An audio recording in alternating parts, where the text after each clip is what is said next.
Taste the Bittersweet Fruit by Charisma, Chapter 1, Khaila.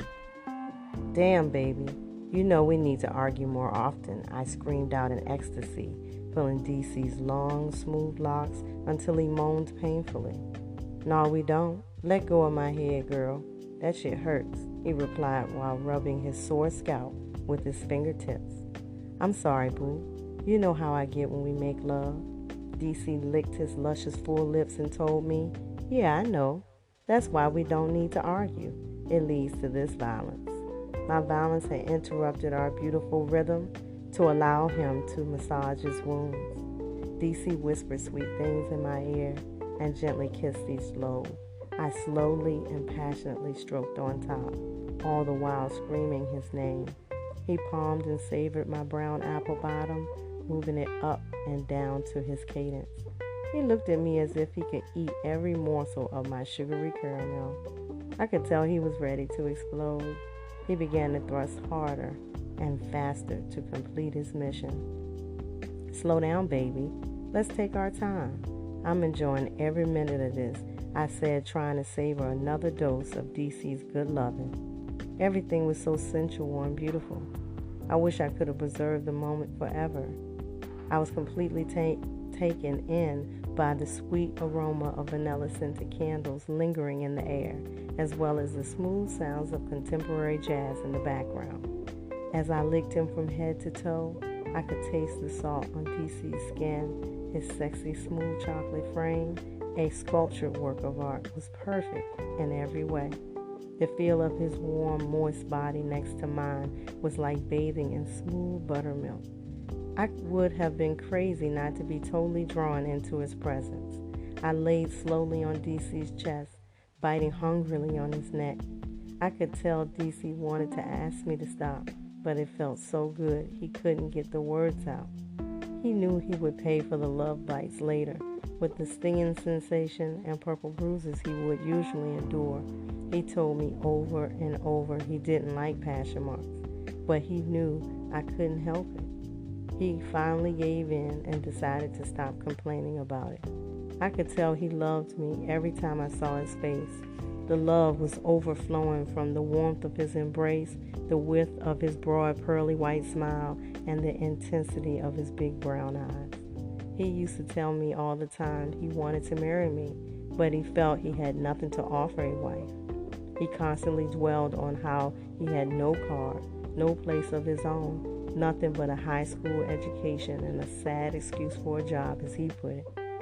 He figured his sponging off of me needed to stop, and soon.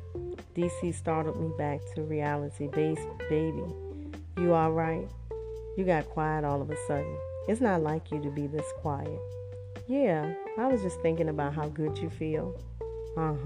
Whatever, girl. I know something's not right with you. DC knew me like the back of his hand. He knew I was concerned about him and his inner struggles, which usually involved money. He felt he was useless in my life.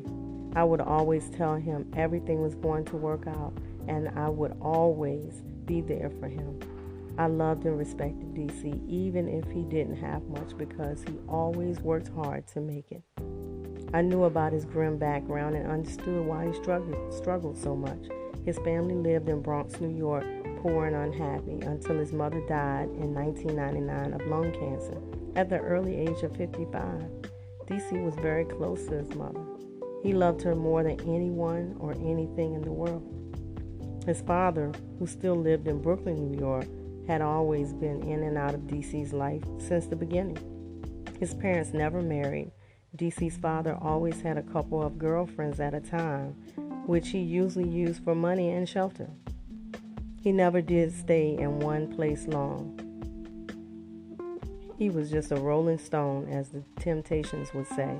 Although DC would never admit it aloud, he wanted to have a stable relationship with his father, and it hurt him that his father was barely ever there.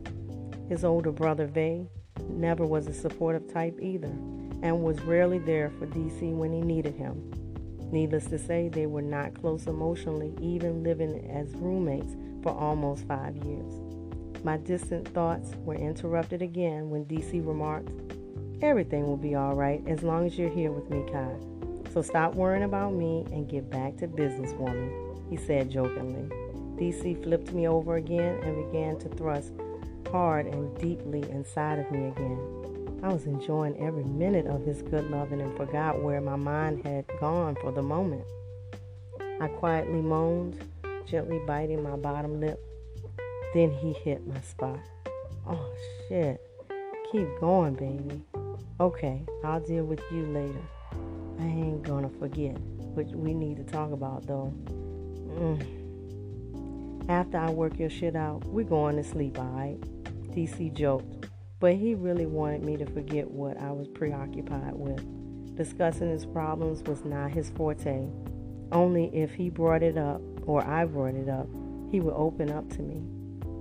He believed his issues only brought my spirits down. In pure heaven, I told him, "Oh, baby, that was good. You really worked me out."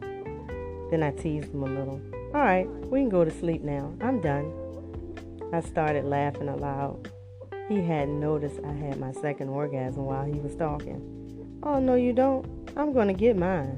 I never did think it was fair you get 4 or 5 shots to my one."